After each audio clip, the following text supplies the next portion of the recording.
Green city রাজশাহীতে যতগুলো ভ্রমণের মতো জায়গা রয়েছে তার মধ্যে পদ্মা গার্ডেন অন্যতম।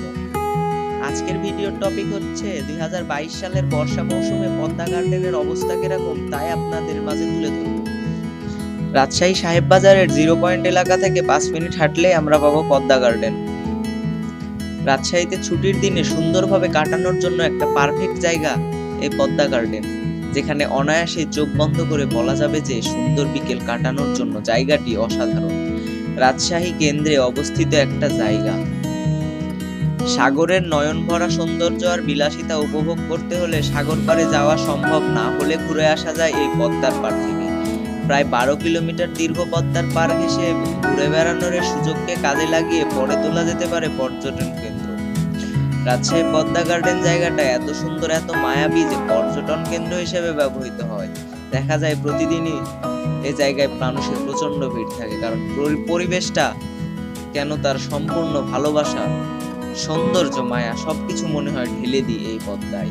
এখন বাচ্চাদের খেলারও অনেক খেলনা দিয়ে সাজিয়েছে এই পদ্মা গার্ডেন। নদীর পাড়ে এরকম একটা মন মাতানো জায়গায় বসে থাকতে কার না ভালো লাগে, যেখানে নদীর পানি আর আকাশের মিলন একসাথে ঘটে। আবার সূর্যাস্তটাও দেখতে ভালো লাগে পদ্মা গার্ডেনের এই জায়গায়।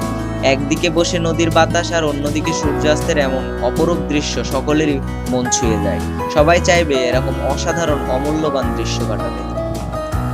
রাজশাহীতে বর্তমানে পদ্মা নদীতে অনেক পানি রয়েছে, কেননা ইন্ডিয়ার ফারাক্কা বাঁধ ছেড়ে দেওয়ার কারণে রাজশাহীর পদ্মা নদী এখন পানিতে ভরপুর। ভিডিওতে আপনারা দেখতে পাচ্ছেন কত সুন্দর, কত অবিরাম এই দৃশ্যটি। পদ্মা গার্ডেন সামনে যে নদীটা দেখতে পাচ্ছেন, যা দেখে আপনার মন ছুঁয়ে যাবে, আপনাকে মুগ্ধ করবে এই প্রাকৃতিক দৃশ্য। পর্যটন কেন্দ্র হিসেবে পরিচিত পাওয়া পদ্মা গার্ডেনে যাতায়াত করাটা অনেক সহজ এবং সুবিধার কাজ। রাজশাহী সিটি কর্পোরেশনের উদ্যোগে পদ্মা গার্ডেনের যে রাস্তাটি রয়েছে সাহেববাজার 0 পয়েন্ট এরিয়া সংলগ্ন, সেই রাস্তাটিকে অনেক প্রশস্ত এবং সুন্দরভাবে মেরামত করা হয়েছে।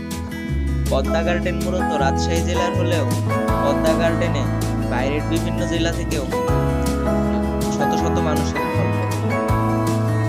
যেমনটা আপনারা দেখতে পাচ্ছেন আমাদের এই ভিডিও, দুপুর টাইম হলেও এই সময় কত মানুষের ভিড় আপনারা দেখতেই পাচ্ছেন। তাইলে যদি সেই সময়টা বিকাল হয় তাহলে কত মানুষের আরো ভিড় হবে।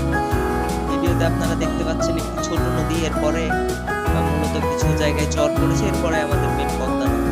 আপনারা রাজশাহীতে বর্তমানে ঘোরার জন্য আসতে চাইলে পদ্মা নদীর পদ্মা গার্ডেন থেকে শুরু করে কমন, স্টিবাদ, আইবাদ এগুলো ঘুরে দেখতে পারেন।